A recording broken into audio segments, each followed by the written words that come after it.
We are back with Fred, our sourdough starter that we have fed. He was just about to escape out of his jar. He rose that much. So this is Fred. He came to the top, didn't he? So he's really looking good. Bubbles on the sides, top. So we're gonna make a loaf of bread.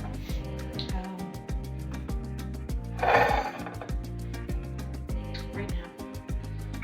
So I have my scale. Most sourdough recipes, for some reason, are the ingredients are listed in grams. So you just really have to have a scale. So I'll turn the scale on. Zero out, and I'm gonna zero out again. So my recipe is 125 grams of active starter. So this is this. So we'll put that in. 125.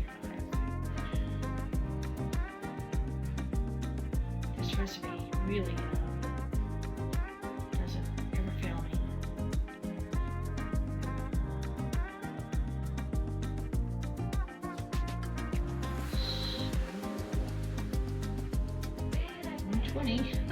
I'll get there. I'm gonna have a lot more starter. I might make another one later on. So it's hard to get it exact. It really is. Stuff is so bloopy, gloppy, whatever the word is. Messy. So we're at 126. We're gonna go with that.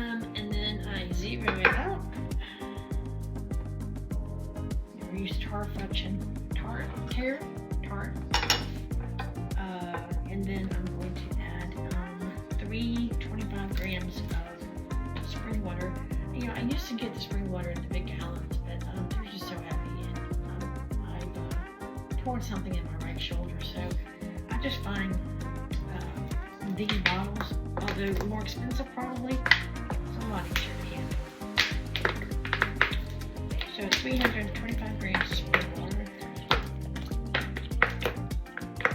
I don't know what to do if I allowed it.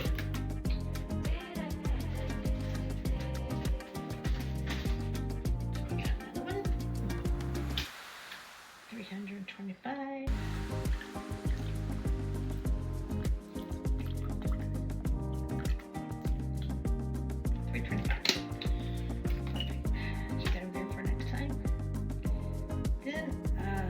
You stir this up, and your starter should float.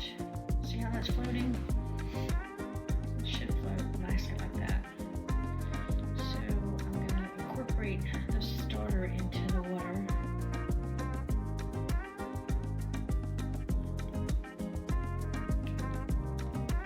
Just like that.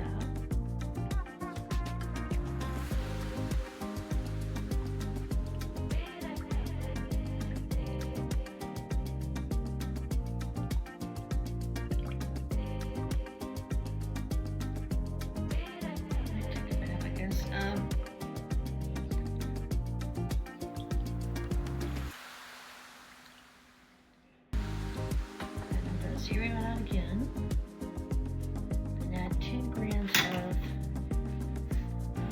sea salt.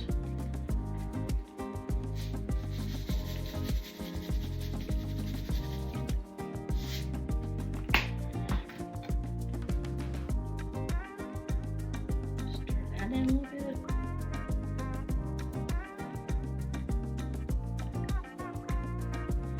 Then I'm going to zero out again. 500 grams of red water. Just a few scoops.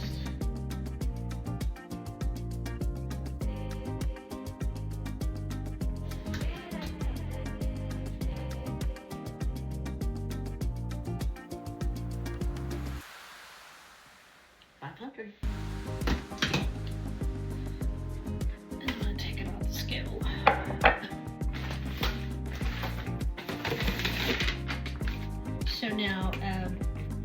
want to mix it all together. Incorporate the water, the flour, mix it all.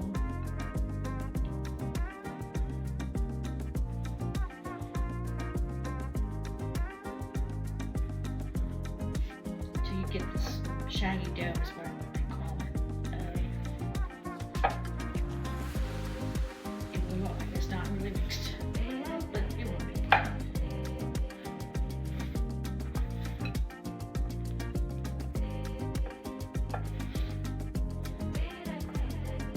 Just like that.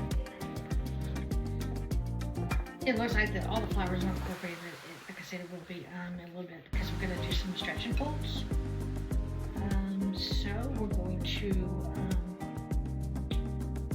cover this with a damp wet towel, a linen towel, if you will.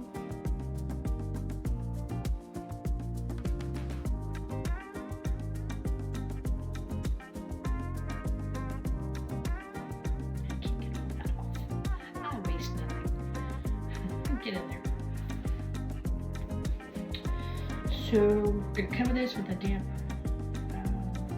linen towel, like so. Yes.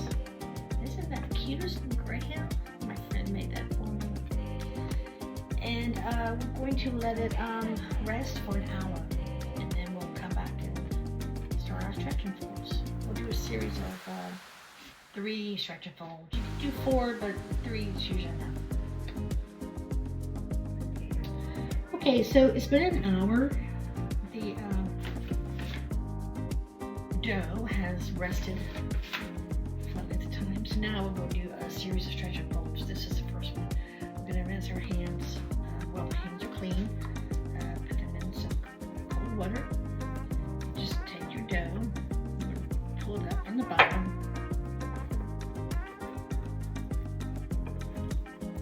And just pull it up. Fold it over. Pull it up and pull it onto the side. Pull it up. Pull it over. I try to squish out any lumps that I feel.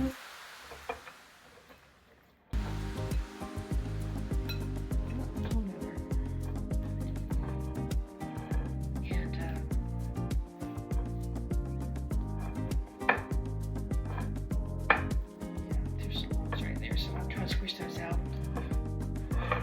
and you rotate the bowl accordingly.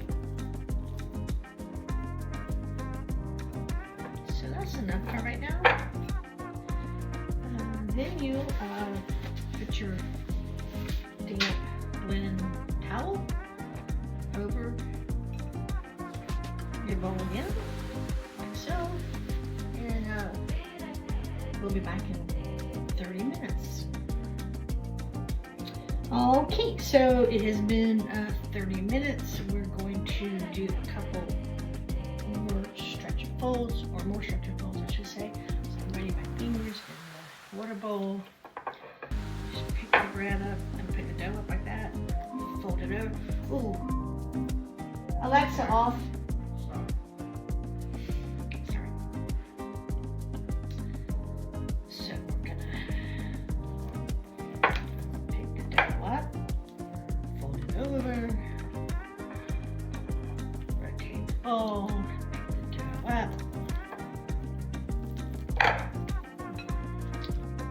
fold it over, pick the dough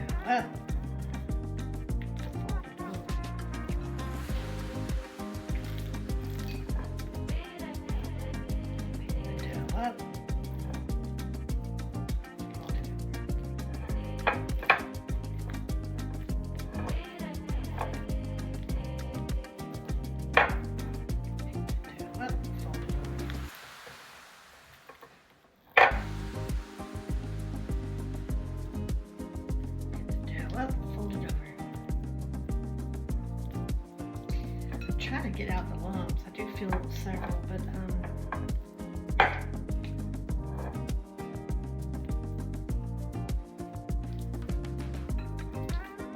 probably get them all out by the next series of stretch bowls. So,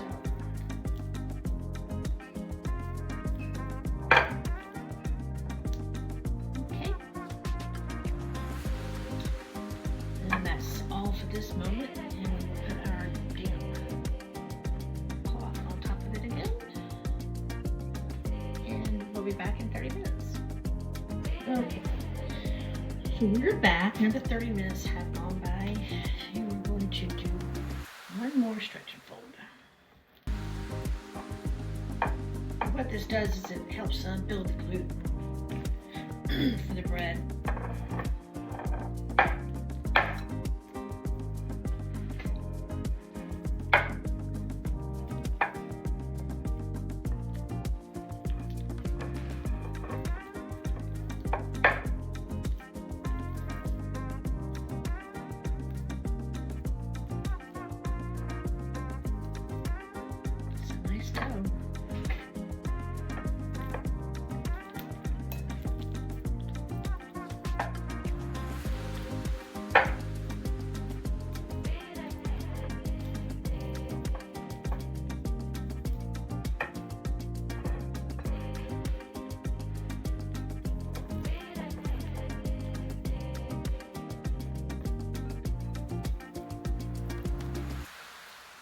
Okay, now we're going to let that sit for another 30 minutes.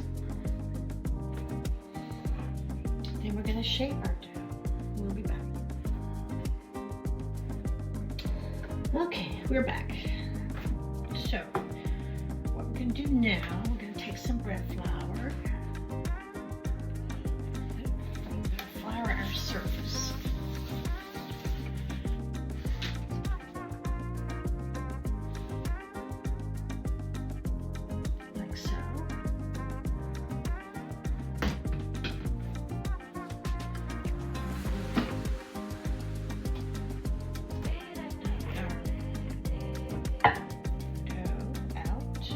Release pretty easily. I need to get me a scraper bowl shaped. Well, it's got a curve into it. You get one of those. Anyways, so we just take our dough. Actually, we plop it over like that. Squish it out. We fold it in.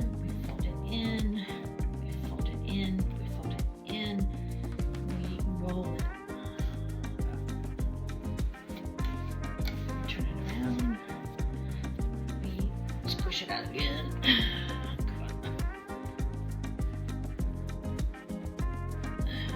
Roll in, roll in, roll in, roll it up.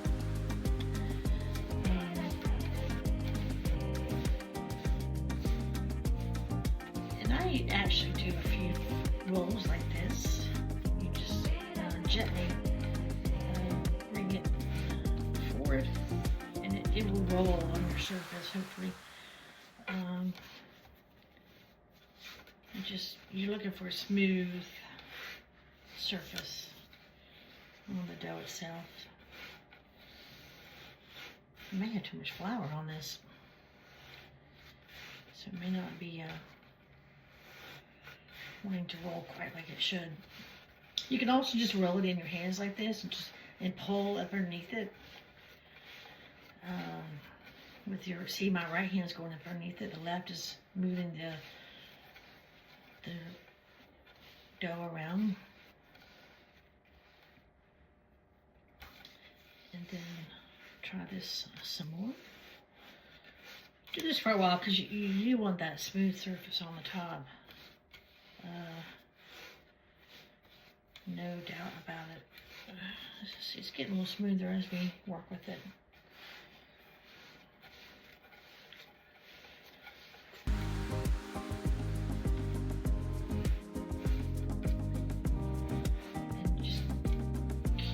With it. This is also building up gluten in the dough itself, which helps it hold its shape. It helps it rise.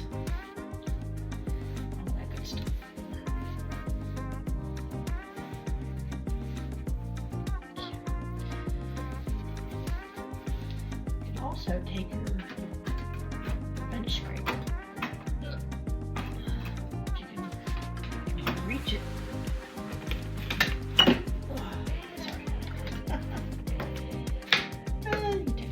Take that, your bench scraper, and go like that with the dough as well. That helps smooth out somewhat. And the bottom side kind of looks like that usually. I can get some of that out if by rolling it like this, and you can just pull it towards you, and it rolls up onto itself basically. That actually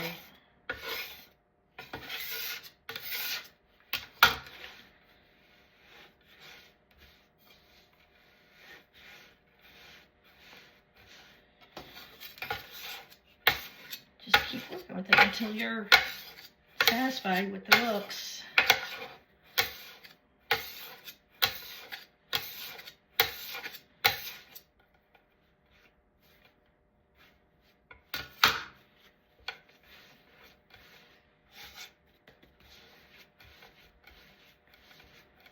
Use my hands again.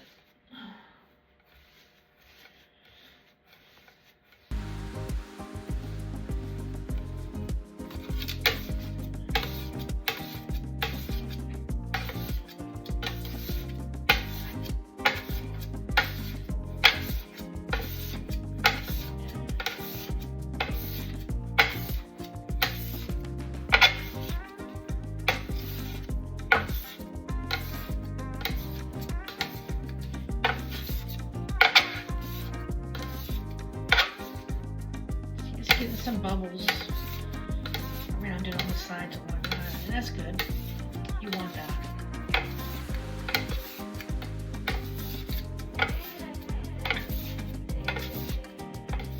You don't ever want to knead it particularly. That's not this kind of bread.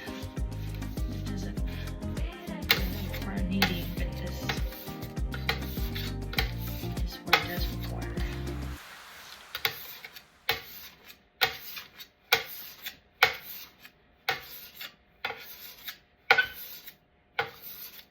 Okay, that's probably good. Got a lot of strength there, I can tell. So now we're going to let that rest until it sort of doubles, and it doubles its shape basically. I'm going to cover it again with the towel, and we will come back. So the dough has been bulk fermenting for several hours at this point. It's ready to either, you can go ahead and bake it at this point, or it's best to put it in the refrigerator for, I don't know how many hours, how many hours you want to. You can do it overnight, you do it up to like 2 days. The refrigeration actually helps build the sour taste, I think. It also firms it up a little bit, so it's easier to score. You can also put it in the freezer for a few hours and then score it after that. I saw a video of this person actually froze her solid and then stuck it in the oven, and it baked up just fine. So in any event, and I just want to show you, I use this bread proofer, is what it says. It's like a heating pad, and I've used a heating pad before I got this, but and it sat on this actually overnight, and it just helps speed up the fermentation process. It also comes with this nice little tent that you can put over it to keep it covered. Isn't that cool? And it's got, you know, the inside looks like that, so it keeps the heat in as well. So we're going to, we're actually going to put our dough into a banton. I don't pronounce anything. We're going to dust this with some rice flour, which, guess it, I got it from Amazon. You really can't find rice flour in the stores, but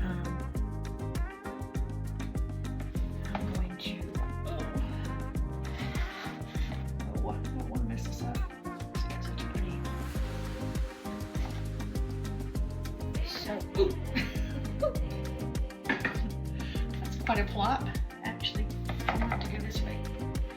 Oh, look at it, it's all wrinkled. So I'm gonna put this in the oven. Not in the oven. I'm sorry. I'm gonna put this in the refrigerator for a few hours. At that point, we'll take it back out and then we'll score it. So it ripped up pretty big. It's gonna be a nice loaf. We'll be back. Now we're going to bake our bread.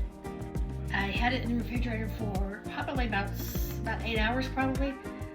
Then I put it in the freezer while I was preheating the oven. I preheated the oven to 500 and then I brought it down to 450.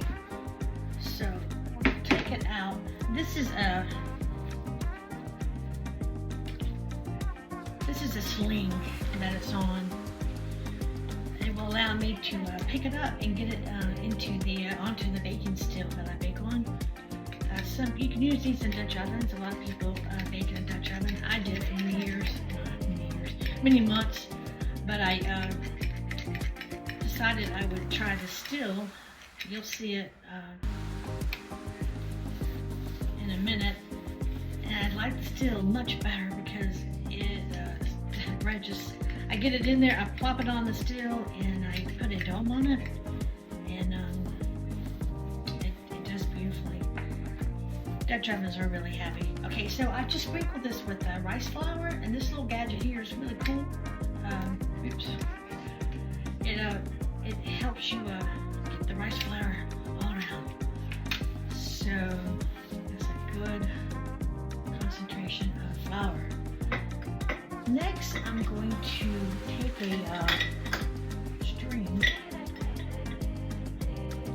Actually, no, I'm not. There's so many designs that people put on their breads, and it's just that design. So I'm going to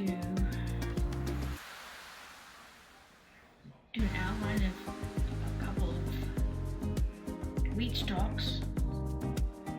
That's what they are. I can't draw very nicely, can I? I'm going to take my lawn and I'm going to do little cuts like that. So in the end it will look like wheat. Ideally. You don't cut very deep.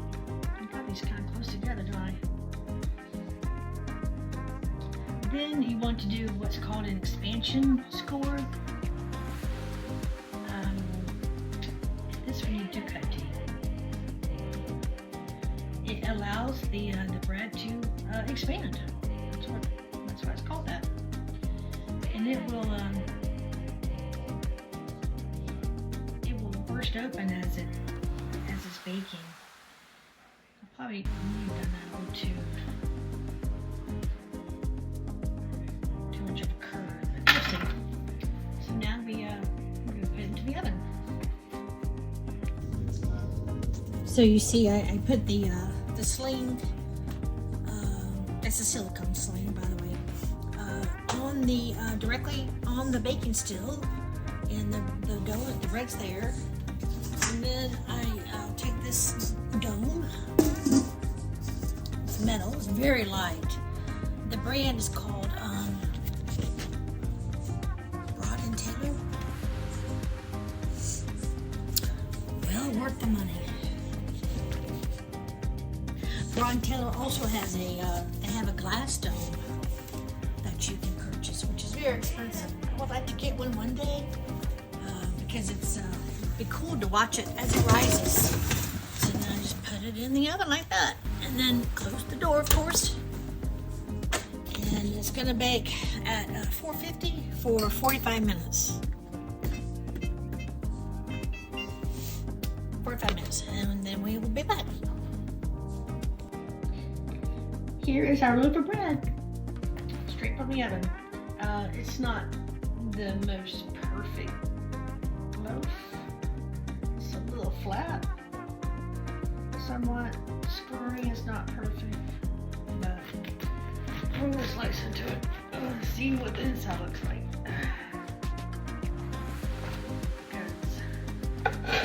Despite how they look, they're always good. And there's the crumb, the crumb reed, they always call it. So that you got probably the right amount of holes and density that you want. For me, that's actually a decent loaf of bread. So there you go. And I just have to say, every loaf I bake is different.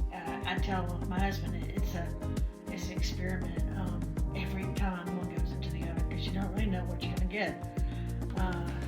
So that's true. Well, with me anyways, it's just not consistent. It's getting better. So, and my starter's a year old, so I guess it's going to get better and better as the months progress. But so that's it. Enjoy the sourdough journey, as I always call it, because it is. And thanks for watching, and we'll be back.